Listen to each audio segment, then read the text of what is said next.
Hello and welcome to What's the Story Ghost. I'm your host Annette. And I'm Steven. And today we are on episode 85. Sorry, I have 84 sitting here in front of me. I was like, no, we already did this. Say 85 again. 85. Scuba dive! Oh, I thought I was in trouble. Steven. Go ahead. Have you ever been to West Virginia? Yeah. Have you? Yeah, somewhere 69. No, I think you're thinking of a different song. You're thinking of I wasn't even born Country 16. Home, take me home. Yeah. Oh, no, it's actually Country Country Roads. Roads. Yeah, okay. Country home, take me roads. I'm drunk and I want to go to tired. We crack Okay, on? I think we should crack on, yeah.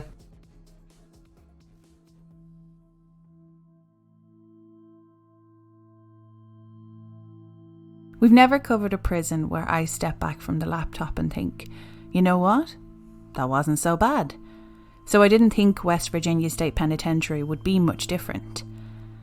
But when you think about today's statistics versus when the penitentiary closed in 1995, I don't know how anyone worked there when it was open, never mind working among the ghosts left behind today. Today, there is one guard for every 6.7 prisoners, according to the American Correctional Association. At the time of its closing, 653 prisoners were housed and guarded by a staff of 32 employees, making every guard responsible for 20.4 prisoners each. This statistic wasn't just a digress, it turned into a massive rabbit hole for me, but moving on. During the Civil War, West Virginia seceded from Virginia in 1863, meaning it withdrew formally. The new state was in immediate need of public institutions, including prisons, but these buildings would take time and money. From 1863 to 1866, West Virginia's Governor Arthur Borman lobbied the new legislature for a state penitentiary but was repeatedly denied. As a result, prisoners were held in existing county jails or sent to institutions out of state, but not to Virginia.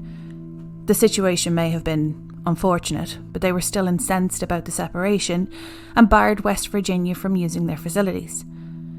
After 9 inmates escaped in 1865, the local press took up the cause and the legislature took action. On February 7th, 1866, the state legislature approved the purchase of land in Moundsville for the purpose of constructing a state prison. The penitentiary's design was similar to the prison in Joliet, Illinois. With its Gothic stone structure, complete with turrets and battlements, except it was scaled down to half the size. You may recognise that prison from the first season of Prison Break. The first structure built was the North Wagon Gate, made with hand-cut sandstone which was quarried from a local site. Work on the first phase of the prison continued until 1876, when it was completed at a cost of just $363,061. This was achieved with the help of inmate labour, of course. South Hall had 224 cells, about 7 foot by 4 foot, and North Hall had a kitchen, dining area, hospital and chapel. The 4-storey tower connecting the two was the administration building. It included space for female inmates and personal living quarters for the warden and his family. The facility officially opened and it had its prison population of 251 male inmates, including some who had helped construct the prison. They didn't know it at the time, but for some of those men, this was comparable to digging their own grave. After this phase, work began on prison workshops and other secondary facilities. In addition to construction, the inmates had other jobs to do in support of the prison. In the early 1900s, some industries within the prison walls included a carpentry shop, paint shop, wagon shop, stone yard, brickyard, blacksmith, tailor, bakery and a hospital. At the same time, revenue from the prison farm and inmate labour helped the prison financially. It was virtually self-sufficient. A prison coal mine located a mile away opened in 1921. This mine helped fill some of the prison's energy needs and saved the state an estimate $14,000 a year. Some inmates were allowed to stay at the mine's camp under the supervision of a mine foreman who was not a prison employee. Conditions of the prison during the turn of the 20th century were good, according to the warden's report. which stated that both quantity and the quality of all the purchases of material, food and clothing had been very gradually but steadily improved, while the discipline had become more nearly perfect and the exaction of labour less stringent. Construction of a school and a library was completed in the 1900s to help reform and educate inmates who regularly attended class. However, the conditions of the prison worsened through the years, and the facility would be ranked on the United States Department of Justice's top 10 most violent correctional facilities list. One of the more infamous locations in the prison was the recreational room known as the Sugar Shack. They had pool tables, ping pong tables, arcade games, couches. Sounds cushy, but it was actually a very dangerous area for staff and officers. They would often have been by themselves and wouldn't have had anything to defend themselves with should something have kicked off. Not to mention the place is covered in blind spots. This is where I bring up the statistic I mentioned at the beginning. So there may have been 100 inmates working their way through this room, and who knows if there would have even been 5 guards.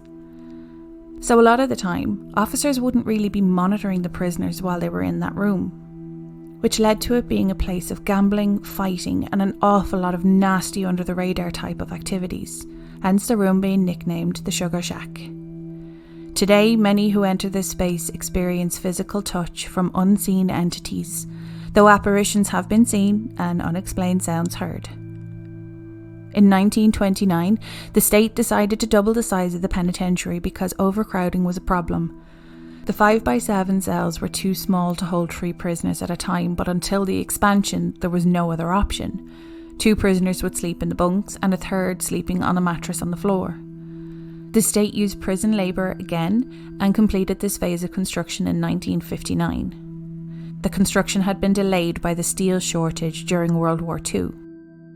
I'm not quite sure of the total, but a number of homicides took place in the prison. One of the more notable ones was the butchering of R.D. Wall. According to Jason from Paranormal Quest, who commented during the paranormal investigation carried out by Amy from Amy's Crypt, I will link her investigation, it's really scary. The hole, as some called it, it's like a bloody dungeon, was used for solitary confinement for many, many years, until around the 1950s. Inmates would have been shackled to the walls by the wrists for anywhere from a couple of days to over a month at a time in total darkness. We've discussed this during the many haunted prison episodes we've talked about, that solitary confinement was often carried out in total darkness. Prisoners wouldn't know if it was day or night, or even how long they were down there. One of the older correctional officers that worked at West Virginia stated that you could barely take a step anywhere in the hole without hearing the crunching of cockroaches or insects under your feet. Many of the prisoners went into solitary confinement and came out struggling with their mental health, of course, but also their eyesight. It was around the mid-50s when they converted the area into a boiler room and maintenance area. It was cleaned up and they installed electricity and lights. Listeners beware, this part's a bit gruesome. Now, down in the boiler room lived Robert Daniel Wall, inmate number 44670. He was a model prisoner and favourite of the wardens. Therefore, he was entrusted to work as an inmate maintenance clerk. He spent the majority of his time under the administration building in the prison's boiler room, working and even living near the base of operations for the maintenance department. Now, it's common knowledge that inmates serving sentences for certain crimes against women and children tend to be targets of violence from other inmates.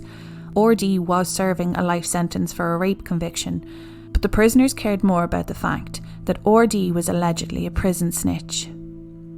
It was rumoured that a day or so before, an inmate overheard R.D. speaking with the warden at the time, Richard Mohn, about some of the illicit activities of the other inmates.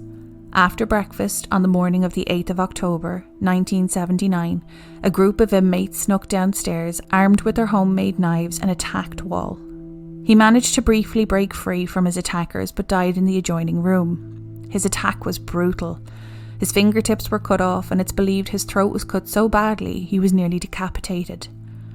Overall, it was a horrible, bloody and vicious murder.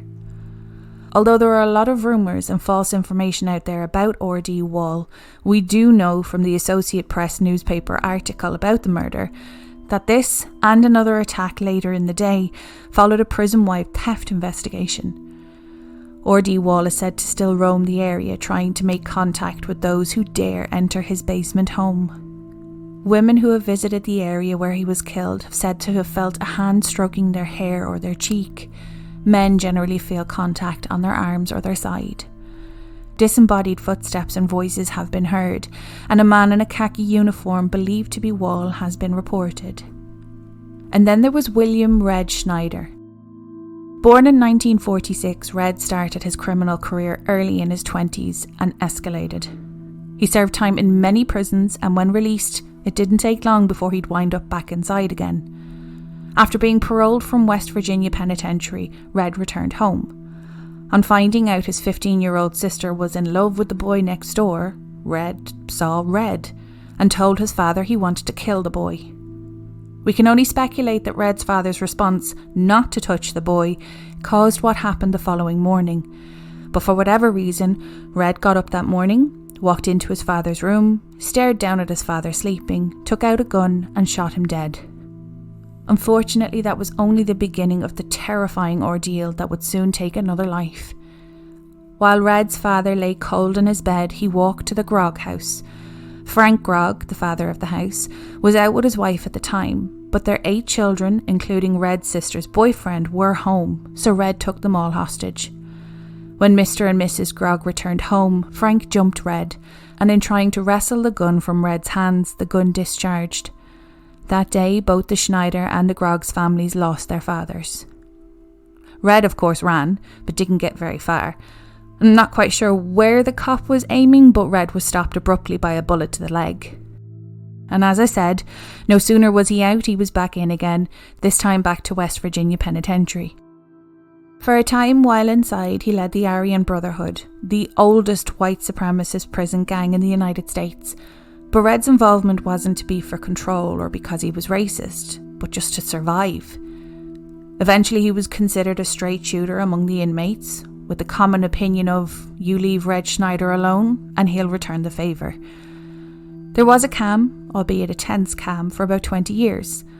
Red spent his days watching Days of Our Lives, habitually, chewing tobacco and fashioning his knit hat. Then in 1986 the cam disappeared when a prison riot broke out, a riot that some say Red helped start. Though hostages were taken, it was 3 inmates that were killed during the riot, leading to a heavy lockdown in the North Hall. This didn't go down well, but retaliation wasn't rushed. In fact, it wasn't until November 15, 1992 that actions were taken. That particular day, the guards felt comfortable enough to let the inmates walk about. Red was said to be resting in his cell, and he was visited by who Red believed to be his good friend Rusty Lassiter. They talked a little, even laughed and joked around a bit. Then out of nowhere, Rusty took out a sharp piece of metal, later found out to have been detached from his bed frame and sharpened off. Rusty plunged the metal makeshift weapon into Red's body 37 times. When the guards finally arrived, it was said that the walls of cell number 20 were drenched in blood and Red was dead. The last murder that took place in the prison was January 1995, not long before the prison closed. It was an inmate named Robert Quimby. Despite Jason from Paranormal Quest getting some first-hand information while he was conducting a tour, it turned out someone from the group he was leading around the prison was one of the paramedics that arrived the day Robert was attacked. No one knows what the motivation for this attack was. Well, I mean, someone knows, but no one's talking. The paramedic described to Jason in some pretty graphic details that Robert was stabbed an estimated 25 to 30 times. He was officially the last inmate that was murdered in the prison. Over the space of nearly 120 years, West Virginia State Pen bore witness to hundreds of deaths. From executions, which there were 94, as well as murders and suicides aplenty. But as happens with most prisons, let's not forget those who died after being subjected to brutal beatings and violent punishments administered by prison guards. In this facility, torture was extremely common. As part of one punishment, prisoners were bound in a device called the kicking jenny and were whipped with leather straps. The straps were dipped in water, then in sand. Until either the officer became exhausted or the victim died, the whipping wouldn't end. Only 50% of the torture victims survived.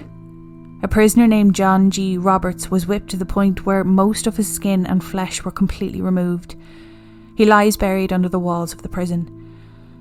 In the early 1940s, the federal government came to investigate the allegations of torture. Everything else was removed ahead of time, but they did find one device which was oddly named the shoe fly. In this device, you would be strapped with your arms stretched and bound. No more than 2 inches from your face was a fire hose. The officers turned it on and walked away. You would sooner pray that you drowned, because if you were still alive when the guards came back, it was straight to the kicking Jenny with you. But these torture techniques were used on the inmates that the officers did not like, whatever BS justification that is. Hanging was the preferred method of carrying out the death sentence, and it could be viewed by the public. However, they did have several botched executions. In 1931, an inmate named Frank Heyer was set for hanging. He was a large man, so when Frank dropped, he was completely decapitated by the noose. His body fell straight to the ground, but his head rolled right to the feet of the public. From then on, executions were held privately, but could be viewed by invitation. To this day, dozens of people have reported seeing a headless ghost walking around, hunched over as though searching for its head. By 1951, electrocution was the preferred method of execution. Known as Old Sparky, the electric chair used to end the lives of 9 still resides in the prison. Approximately 1,000 men lost their lives within the prison walls, and many of their souls remain. While entering the shower cages or walking through the cell blocks, you could be brought face to face with any one of them.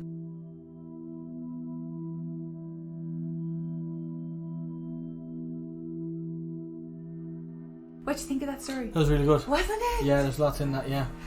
There's a couple of things, actually there's a whole bunch of things, but we're at 27 minutes now, and I know that's editing a bit, so we're probably going to be looking at a 20-minute episode. You've just given away how much you're going to cut out of this. Somebody's going to be me messing. They went from 27 and it's like down to like 15 minutes. There's so much that I couldn't add in because I was getting on to 20-22 minutes of reading time. I was like, I can't keep the episode. I can't include absolutely everything. I can, however, include the 1, 2, 3, 4, 5, 6, 7, 8, 9, 10 links, including one podcast, one video, and a whole bunch of other reading material for this, because this is a great story. You get links and homework.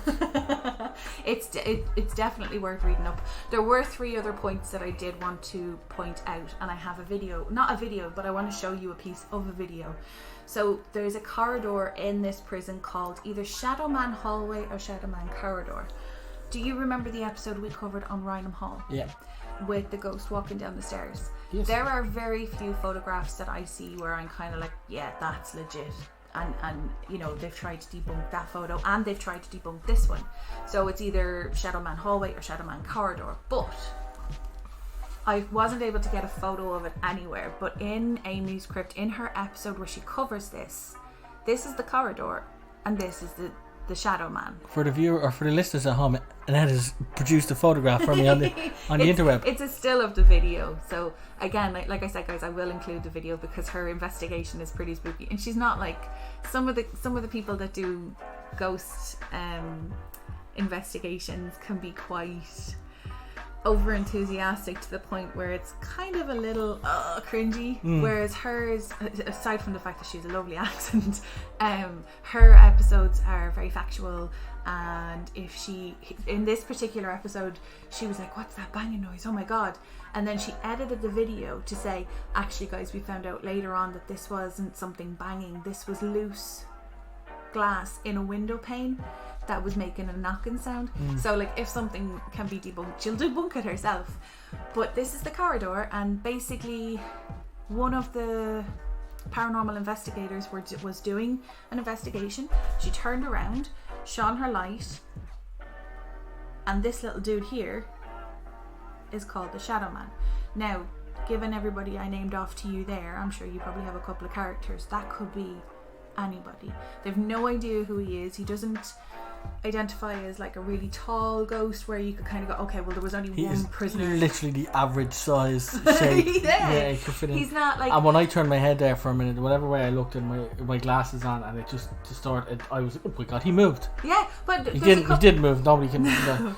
There's a couple of things that happen in that video as well, and I know I'm basically just advertising this woman's Facebook page or Instagram or YouTube or whatever. She's brilliant, but herself and I think her filming partner or her boyfriend, I'm not 100% sure, he has a camera that he shows you. He's got not infrared, what's it called? Not glow in the dark. She can. No, like that's a missile. It's not infrared because he did show the infrared camera. There was one where it's basically it looks like a green display of everything. It's night vision. Night vision. Yeah. Yes. Okay. And in the night vision, he sees a shadow somewhere, and he's like, "No, hang on a second. Shine your light on that there, and I'll turn this onto the normal camera." And the shadow completely disappears. And I was like, okay, I don't know if that's a kind of funky paint that they have that illuminates because. Yeah. But then I was like, this place is so spooky already. They don't need to do any of that stuff where they like over scarify. That's not a word. Over scarify. The other thing I wanted to talk to you about. I know I said 1,000 people. 1,000 people over 120 years doesn't seem like that much. But when it was 94 people who were executed, like they actually had death sentences. It shows you the massive number of people that were just killing people. But that's a lot of murder and a lot of suicide. It's a lot of paperwork. Do you know what? Sometimes I don't even know if these numbers are legitimate because they would rather not do the paperwork. Yeah.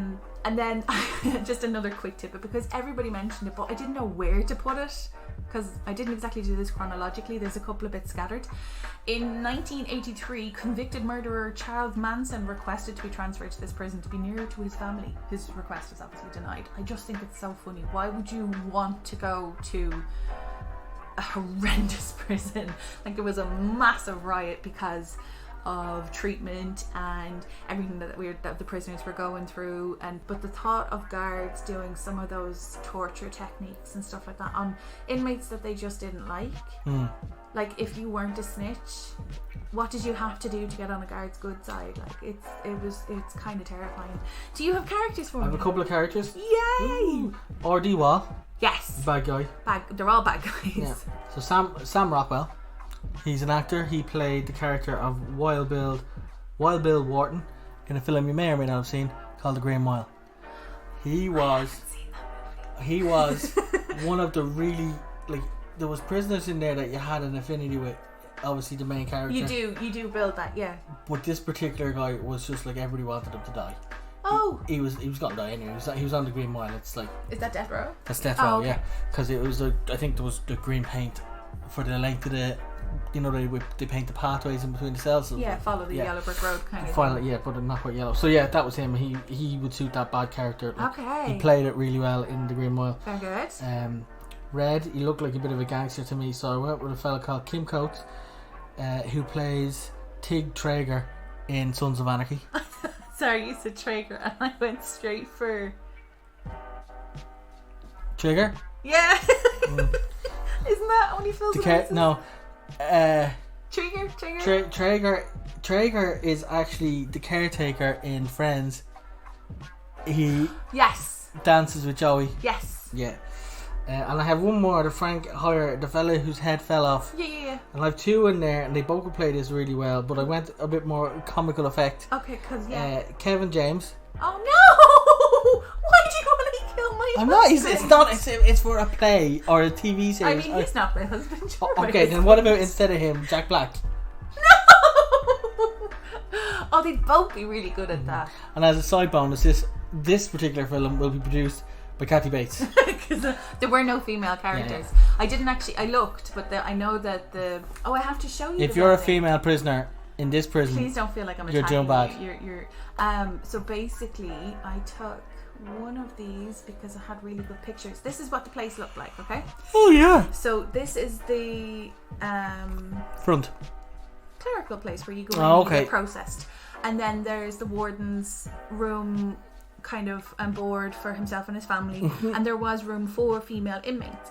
Not for love nor money could I find any information on female inmates. I think it was like, oh, we have room because we can't discriminate and we have to like equal and all this kind of stuff.